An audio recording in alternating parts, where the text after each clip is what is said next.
Europe is burning. Europe में इतनी गर्मी है कि वहाँ की सड़कें उखड़ रही हैं और रास्ते इतने गर्म हैं कि लोगों के शूज चलते चलते मेल्ट हो रहे हैं। और जर्मनी डेनमार्क में लोगों के ऊपर वाटर स्प्रिंकलर चलाए जा रहे हैं जिससे उन्हें ठंडक मिल सके। हाल ये है कि शॉपिंग मॉल्स में एसी कूलर लेने के लिए अफरा तफरी मची है। यूरोप में एक डेडली हीटवेव चल रही है जिसके चलते 10,000 से ज्यादा लोगों की डेथ रिपोर्ट की गई है। लेकिन सवाल ये है, जो कॉन्टिनेंट कभी ठंडे मौसम के लिए फेमस था वही अचानक इतनी एक्सट्रीम गर्मी का शिकार क्यों हो रहा है? क्या इसके पीछे सिर्फ क्लाइमेट चेंज है या फिर कोई और रीजन? आज की इस डॉक्यूमेंट्री में हम फैक्ट्स और साइंस की मदद से समझेंगे कि यूरोप में आखिर चल क्या रहा है और क्या ये सिर्फ यूरोप की प्रॉब्लम है या फिर नेचर की तरफ से पूरी दुनिया को वार्निंग। तो सबसे पहले समझते हैं कि हीटवेव होती क्या है। हीटवेव का मतलब सिर्फ ज्यादा गर्मी नहीं होता। जब किसी एरिया में कई दिनों तक नॉर्मल से ज्यादा टेम्परेचर बना रहे और उसका असर लोगों की हेल्थ, इंफ्रास्ट्रक्चर और एनवायरनमेंट पर दिखने लगे, उस सिचुएशन को हीटवेव कहते हैं। यूरोप की भयंकर गर्मी के पीछे दो बड़े रीजंस हैं, एक हीट डोम और दूसरा क्लाइमेट चेंज। चलिए समझते हैं हीट डोम होता क्या है।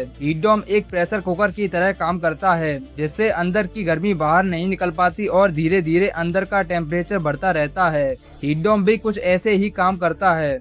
एटमॉस्फेयर में हाई प्रेशर सिस्टम बन जाता है जो गर्म हवा को नीचे ही ट्रैप कर देता है और बादल कम बनते हैं जिससे बारिश नहीं होती और सूरज की गर्मी लगातार जमीन को गर्म करती रहती है जिससे हर दिन टेम्परेचर थोड़ा थोड़ा बढ़ता रहता है। लेकिन अगर हीट डोम ही जिम्मेदार होता तो शायद इतनी बड़ी प्रॉब्लम नहीं बनती। असली दिक्कत ये है कि पिछले 150 सालों से इंसान एटमॉस्फेयर में लगातार ग्रीन हाउस गैसेज छोड़ रहा है और कार्बन डाइऑक्साइड, मीथेन और दूसरी गैसेज अर्थ की हीट को स्पेस में जाने से रोक देती हैं। इसी वजह से धरती का एवरेज टेम्परेचर धीरे धीरे बढ़ता जा रहा है और जब हीट डोम जैसी नेचुरल कंडीशन बनती हैं तो उसके इफेक्ट पहले के मुकाबले कई ज्यादा डेंजरस हो जाते हैं। लेकिन एक और सवाल, अगर क्लाइमेट चेंज पूरी दुनिया में हो रहा है तो यूरोप पर इसका इतना ज्यादा असर क्यों दिख रहा है? अगर हिस्ट्री में देखा जाए तो अर्थ के एटमॉस्फेयर को सबसे ज्यादा पॉल्यूटेड करने का काम यूरोपियंस ने ही किया है। ग्लोबल वार्मिंग की असली कहानी 18th सेंचुरी में ब्रिटेन और यूरोप से शुरू हुई थी। यूरोप ने ही दुनिया को कोयला जलाकर भाप के इंजन और मशीन चलाना सिखाया।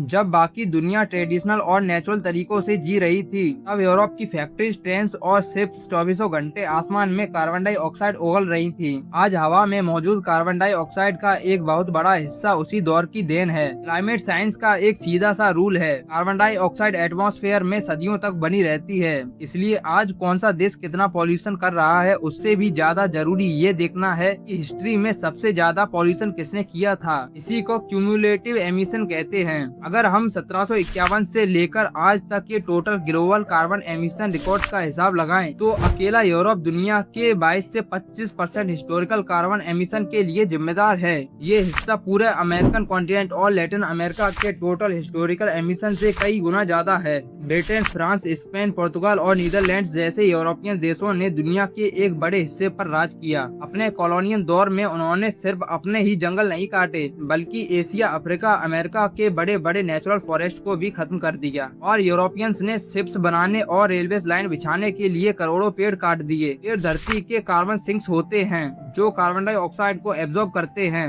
लेकिन यूरोप ने कार्बन सिंक्स को ही डिस्ट्रॉय कर दिया। यूरोप ने दुनिया को एक ऐसा इकोनॉमिक मॉडल दिया जो मास कंजप्शन पर बेस्ड था। बड़ी गाड़ियां, कंक्रीट के शहर, प्लास्टिक का अंधाधुंध इस्तेमाल और फॉसिल फ्यूल पर टिके यूरोप के इंफ्रास्ट्रक्चर को ही डेवलपमेंट मान लिया गया। आज पूरी दुनिया इसी यूरोपियन और वेस्टर्न मॉडल की नकल कर रही है जिससे ग्लोबल एमिशन लगातार बढ़ते जा रहा है। लेकिन कोइंसिडेंस देखिए, हिस्ट्री में सबसे ज्यादा पॉल्यूशन फैलाने वाले यूरोप ने अपने इंफ्रास्ट्रक्चर को ठंडे मौसम के हिसाब से तैयार किया था और आज नेचर का पलटवार यूरोप को महंगा पड़ रहा है। नेचर हमें वार्निंग दे रही है कि क्लाइमेट चेंज को हम जितना बदलेंगे उसका असर उतनी ही तेजी से हमारी जिंदगी पर पड़ेगा। इस प्रॉब्लम का कोई एक सॉल्यूशन नहीं है, लेकिन क्लीन एनर्जी, कम पॉल्यूशन, फॉरेस्ट की प्रोटेक्शन और सस्टेनेबल डेवलपमेंट जैसे कदम फ्यूचर को बेहतर बना सकते हैं। सवाल सिर्फ ये नहीं कि यूरोप क्यों जल रहा है, सवाल ये है कि क्या हम इस वार्निंग को समय रहते समझ पाएंगे। अगर आपको ये डॉक्यूमेंट्री इंफॉर्मेटिव लगी हो तो वीडियो को लाइक और चैनल को सब्सक्राइब जरूर करें, क्योंकि क्लाइमेट चेंज को समझना सिर्फ साइंटिस्ट का काम नहीं, ये हम सबकी जिम्मेदारी है।